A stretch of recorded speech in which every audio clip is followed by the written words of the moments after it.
Alright, apa kabar guys? Kali ini gue akan update lagi guys ya mengenai perkembangan pergerakan kripto seperti biasa. Dan ya, sebelum kita mulai, gue mau ngucapin selamat buat teman-teman yang udah berhasil menghadapi gejolak ombang-ambing roller coaster kripto ya pada bear trend kemarin, dan akhirnya Bitcoin bisa breakout. Dan selamat buat teman-teman yang udah serok ataupun yang udah kuat ya. Dan mungkin teman-teman yang ngikutin gue di Twitter, mungkin teman-teman udah lihat beberapa postingan gue bagaimana gue cukup bullish saat itu ya, saat Bitcoin berada pada 36k ya atau 34k saat itu ya. Dimana gue sempat posting ini ya, dan juga apa aja yang gue serok ya, dan di harga-harga berapa gue pun posting juga di Twitter ya saat itu. Dimana gue sempat nge-share masalah chart mengenai ini ya, ascending channel dan juga bullish divergence yang saat itu gue postingkan ini ya pada Januari, pertengahan Januari. Saat itu gue posting mengenai ini, dan juga gue sempat ngeposting mengenai psikologi ya, dimana kita tips bagaimana kita menghadapi bear market. Gue sempat posting di sini. Ini sebelum terjadinya pump atau breakout ya. Gue sempat posting sangat banyak, sangat panjang.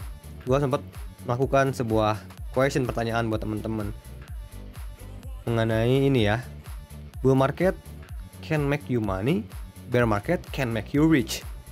Dan gue lempar pertanyaan ke teman-teman yang ngerti mindsetnya, tolong komen di bawah. Dan rupanya banyak teman-teman itu yang kurang mengerti. Tidak apa-apa, wajar kalau yang pemula mungkin tidak mengerti apa maksud dari quotes ini, meskipun gue udah Indonesia kan. Tapi beberapa yang jawabannya bener, gue retweet ya. Saat itu Bitcoin itu bergerak pada masih di area-area sini ya, belum breakout sama sekali ya, masih di bawah sekitaran 38k ya, $38.000. Buat teman-teman yang belum lihat postingan-postingan gua mengenai bagaimana ya tips and trick menghadapi bear market saat itu ya, ini ya tips di bear market, kalian boleh follow Twitter gua dan juga ikutin, nyalakan lonceng notifikasinya karena banyak sekali hal-hal menarik. Seperti gua sering juga bagi-bagi giveaway atau acara event-event giveaway buat atau WL ataupun free NFT. Kalian tahu sendiri lah, NFT nggak ada yang murah ya guys ya. Rata-rata ya di atas, minimal paling murah pun di atas 500.000 lah ya. Jadi lumayan sekali, rata-rata jutaan lah. Jadi buat temen-temen ya silahkan follow gua karena suka ada bagi-bagi giveaway ataupun gua suka tweet-tweet apa yang gua lagi suka aja. Dan gue juga sempat ngambil long ya saat itu ya, pada saat posisi Bitcoin masih di 36k sampai ke titik sekarang masih berjalan ya guys ya, nih ya entry gua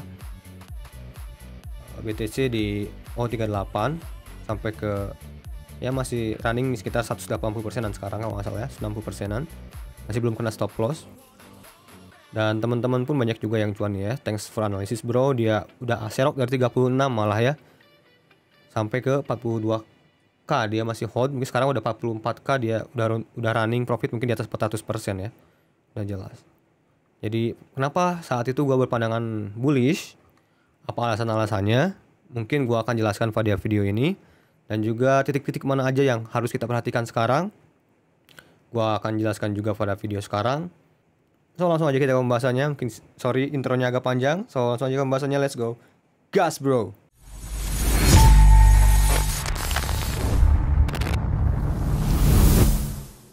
What up guys, balik lagi channel Ihsan Agas and welcome to Crypto Time, dimana gue membahas mengenai seputar cryptocurrency atau crypto asset.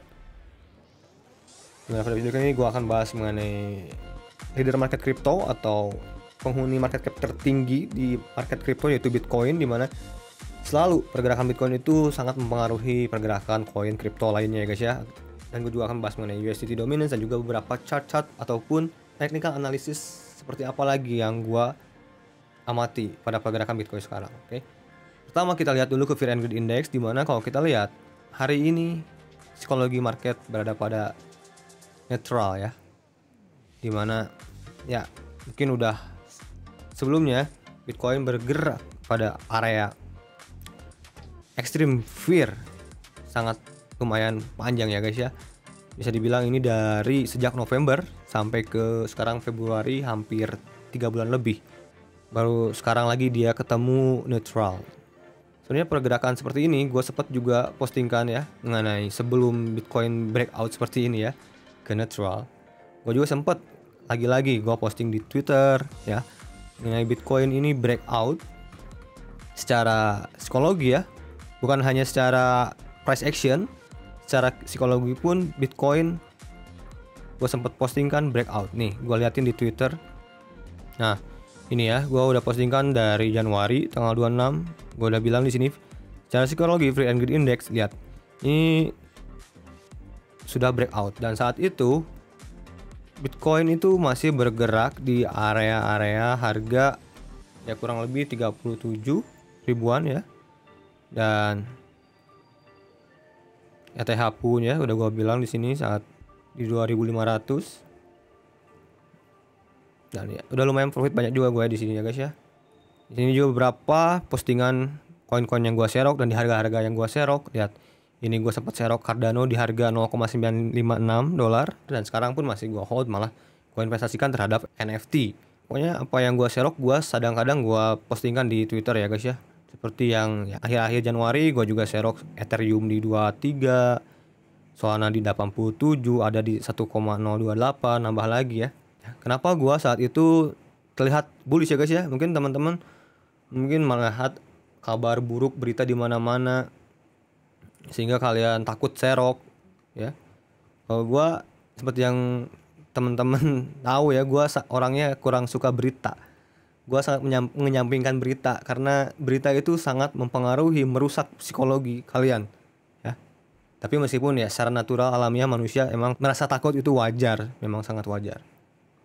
Gue pun saat beli Cardano di harga 0,98 ya, saat Cardano sangat deep-deepnya ya, itu pun cukup deg-degan. Cukup deg-degan ya. Saat itu Cardano bergerak sampai di titik ini ya. Nah di sini gue serok ya 0,98 di sini, di bawah major support malah guys. Kenapa ya? Seharusnya ini breakdown, harusnya kita takut ya. Karena gue menghalau rasa takut gue itu ya. Gue beli sambil merem guys. Karena gue di sini melihat history di mana di sini Cardano sempat terjadi seperti itu guys ya. Dia membentuk wick di area sini, dan menurut gue ini major support Cardano ini sangat kuat menurut gue ya. Lihat ini ya, support. Menurut gue apabila break dari sini pun menurut gue di situ akan membentuk wick, dan benar sekali apa yang terjadi saat itu. Saat gue serok di sini di harga 0,98 dia mantul, dan sekarang sampai sini ya. Kalau nggak, berarti gue udah profit berapa persen nih? Dari 0,98 ya. Dari sini gue udah profit sekitar 20% lebih ya. Itu yang di spot. Oke banget. Malah udah nutupin penurunan di Januari ya. Jadi gitulah gue mengantisipasinya. Saat gue takut, gue merem terus buy gitu guys. Gitu aja guys. Di saat takut kita buy, di saat kita optimis kita sell, gitu aja kalau gue ya. Oke, sekarang kita masuk ke price action dari Bitcoin. Seperti yang gue postingkan pada Januari itu ya, mengenai yang ini ya guys ya.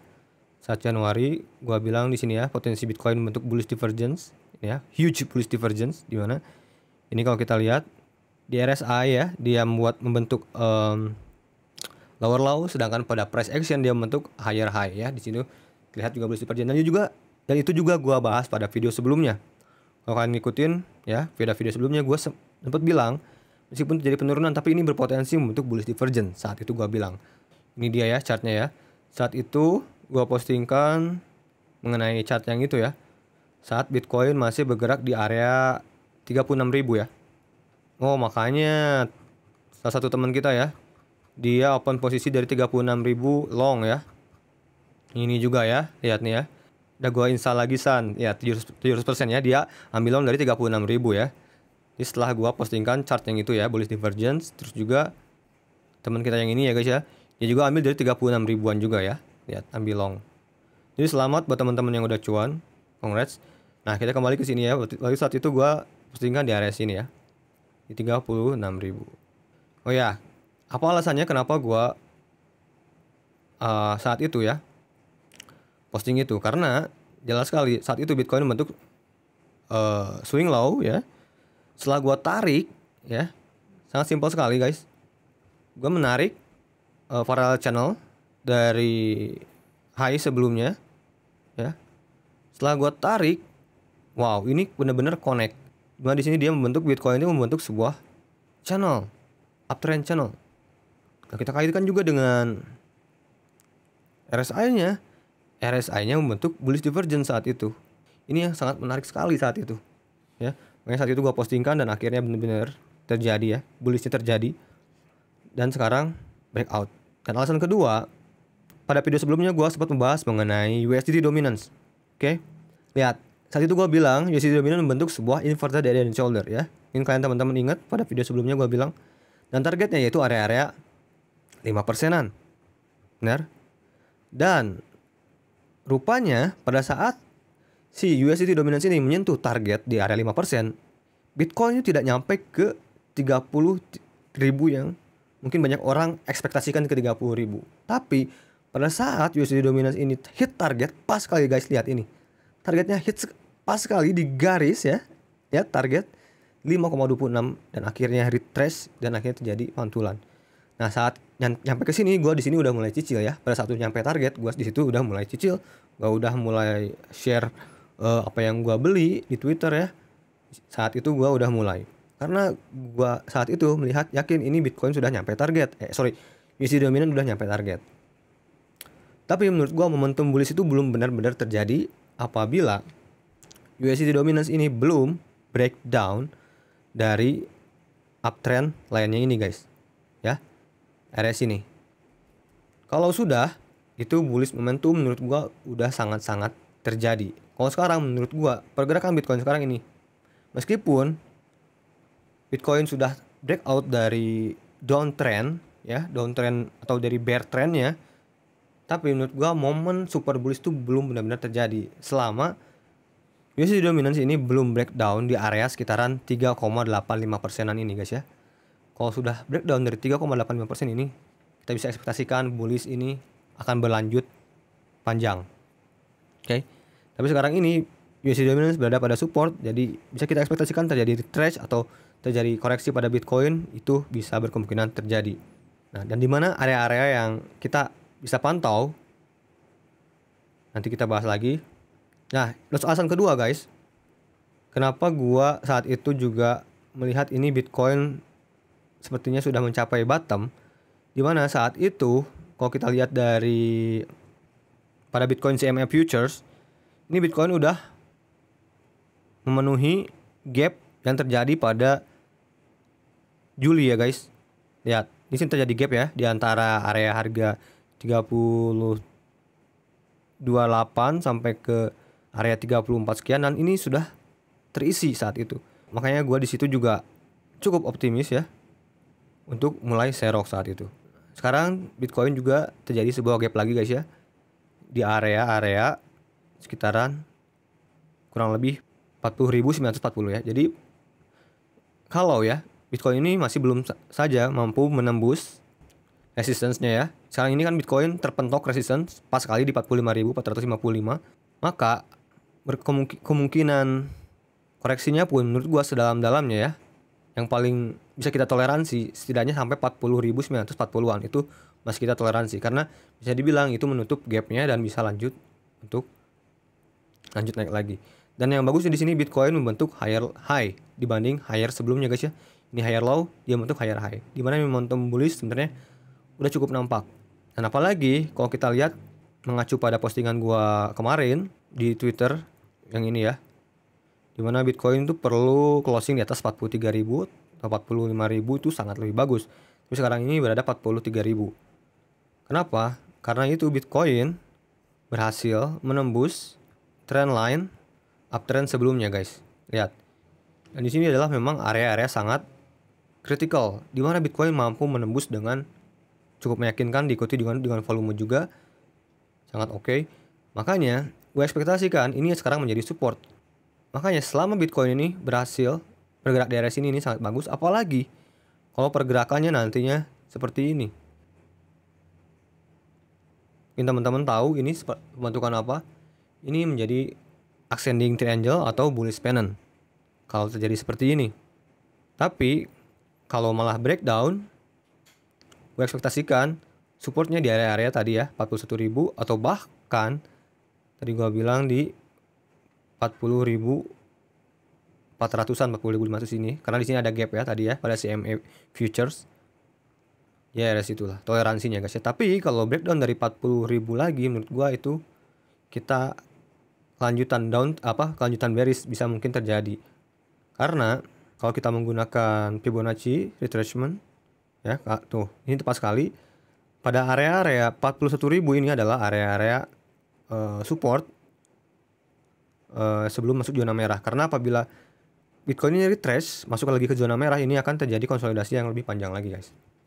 Tapi ekspektasi dari gua selama Bitcoin ini masih di atas 41.000 ya, bahkan di 42.000, ini Bitcoin tuh harusnya masih bisa mampu menuju ke area Fibonacci 51.000, ini target selanjutnya. Apabila bisa mampu breakout dari resist di sekitaran 46.000-an ya. Ini target selanjutnya yaitu 51.000. Nah, dari sini baru kita bisa menentukan apakah ini adalah dead cat bounce atau bukan. Itu di area 0.6 dan 0.5. Apabila Bitcoin terpentok sangat keras di sini, ini berkemungkinan koreksinya akan cukup dalam. Mungkin terjadi 20% atau 30% dari sini berkemungkinan terjadi guys. Mungkin ini bisa terjadi di area Maret, April atau Mei. Menurut gua sih berkemungkinan seperti itu. Tapi kalau kita mengacu ke postingan gua yang ini ya, dimana juga jadi bullish divergence dan juga di sini membentuk ascending channel, dimana apabila breakout dari downtrendnya, ini sebenarnya target selanjutnya itu di higher high-nya, membentuk higher high selanjutnya. Berarti kalau mengacu ke situ sebenarnya targetnya itu masih sangat panjang. Jadi targetnya itu di area sekitaran sini dong ya, sekitaran 70.000-an atau all time high ya kan.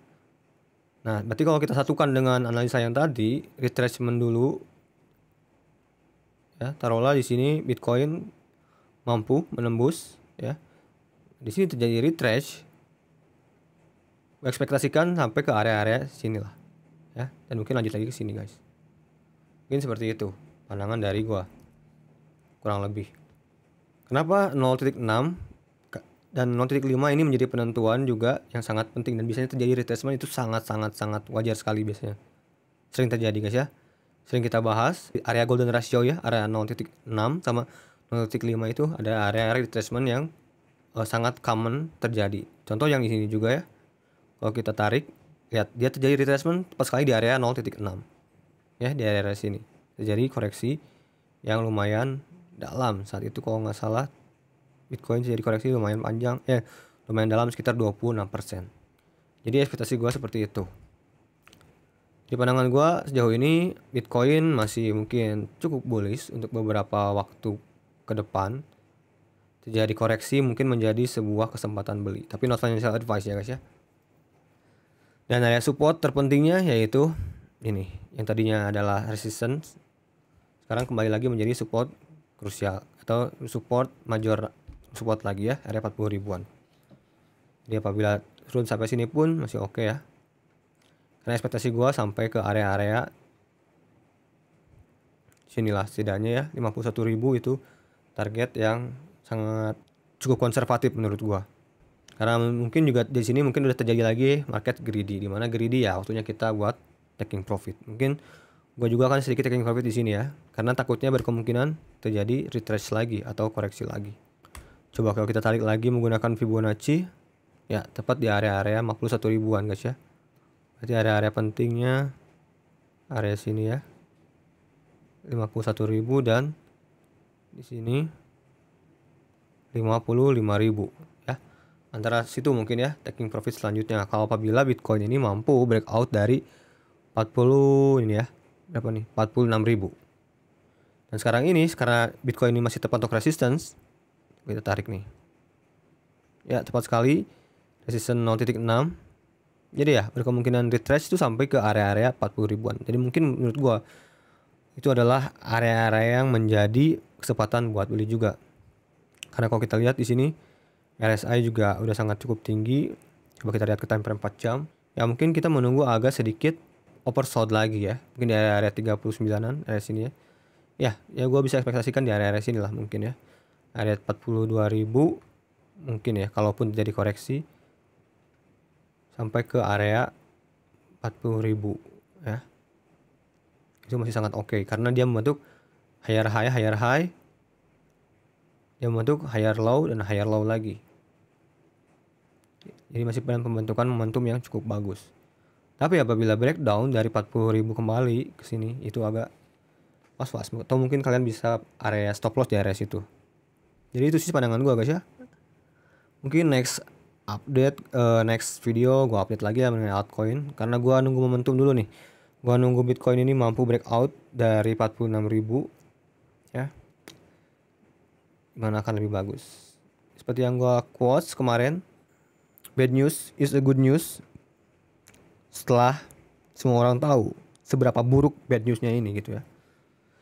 Itu sempat terjadi apabila terjadi black swan event seperti COVID ya. Semua orang tahu, wah ini adalah disaster buat dunia, kiamat dunia dan lain-lain. Buruk, sangat buruk sekali. Tapi apabila orang itu semua tahu seburuk itukah COVID, seburuk itu COVID kemarin ya, saat terjadi market crash, malah terjadi retracement kembali atau naik lagi, malah lebih tinggi lagi. Jadi ekspektasi buat naik lebih tinggi, sangat lebih tinggi sebenarnya masih sangat bisa terjadi menurut gua ya.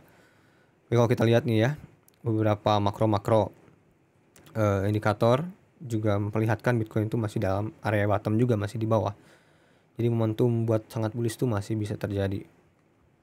Nah, kalau apa yang di-share oleh Benjamin Cowen ini, Bitcoin ini masih di bawah bull market support band ya. Ini adalah indikator bull market support band namanya guys. Apabila Bitcoin berada pada di atas ini ya, berarti Bitcoin sedang berada pada bull market. Apabila di bawah ini, Bitcoin sedang masih berada dalam bear market. Oke. Tapi yang menariknya di sini, kalau kita lihat dari Heiken Ashi, ini menggunakan chart Heiken Ashi ya. Ini apabila terjadi turning, pemindahan ke hijau, biasanya kelanjutan hijau itu cukup lumayan panjang, lama ya. Hanya terjadi sini ya, yang gagal. Ya. Tapi kalau di sini udah kita lihat ini weekly ya, chart weekly udah terbentuk 2. Ini bisa kita ekspektasikan terbentuk hijau sampai mungkin menyentuh area-area Bitcoin market support band. Ya. Jadi sejauh ini masih cukup oke menurut gua market ya. Mungkin teman-teman yang udah serok ya nikmatin aja dan mungkin pantau aja area supportnya supaya kalian tidak kehilangan lagi profit. Tapi kalau gua sih buat di spot ya, kalau gua sih hold aja kalau gua ya. Malah bear market itu menjadi kesempatan kita buat serok atau bear trend. Saat bull market datang mungkin itu kesempatan kita buat TP, karena ini bull market secara kesimpulan belum benar-benar datang ya. Karena kalau kita lihat dari bull market support band, lihat kita masih berada di bawah bull market support band. Jadi bull market itu belum benar terjadi sekarang ini. Kita masih di bawah bull market support band. Jadi area taking profit buat gue yang di spot masih belum ya. Tapi buat future, karena gue juga main futures ya gue swing aja. Mungkin 2 hari 3 hari TP gitu ya, seminggu TP. Tergantung stop lossnya. Kalau kena stop loss kadang-kadang gue udah punya posisi, gue diamkan, enjoy the ride, dan gue pasang stop loss. Ketika belum kena stop loss ya masih oke gitu. Jadi gitu guys. Menurut gue ya enjoy the ride aja selama Bitcoin masih di atas 42.000 seperti yang gue bilang kemarin di Twitter ya. Selama masih di atas 40 sampai 42.000 ya, still good to go menurut gue ya. Karena ini ya major supportnya ya yang gue posting di area 40 ya, seperti yang gue tadi bilang. Oke. Jadi itu pandangan gue, menurut gue ya, market apabila terjadi koreksi sampai area sini menurut gue mungkin malah menjadi area kesempatan beli buat teman-teman yang nggak sempat serok di sini. Tapi not financial advice, semua tergantung pertimbangan kalian masing-masing. Oke. Terserah ya, duit kalian, yang penting kalian menggunakan uang dingin seperti yang gue bilang. Investasi selalu menggunakan uang dingin, bukan uang minjam, bukan uang buat kebutuhan sehari-hari. Jadi buat ya pandangan long term. Setidaknya kalian tidak menggunakan ini buat 6 bulan ke depan atau 1 tahun ke depan, kalian masih oke kalau uang yang kalian investasikan ini tidak kalian ambil gitu dalam kurun waktu ya 1 tahun atau 6 bulan gitu. Ya kalau lebih sih masih sangat oke banget. Mungkin segitu pandangan dari gua. Jangan lupa kalian follow Twitter gua karena suka ada giveaway dan juga postingan-postingan gua yang kadang-kadang ngasal ataupun postingan-postingan gua yang sangat bermanfaat di Twitter gua. So ya, sampai ketemu di video selanjutnya. Salam cuan to the moon guys bro, and peace.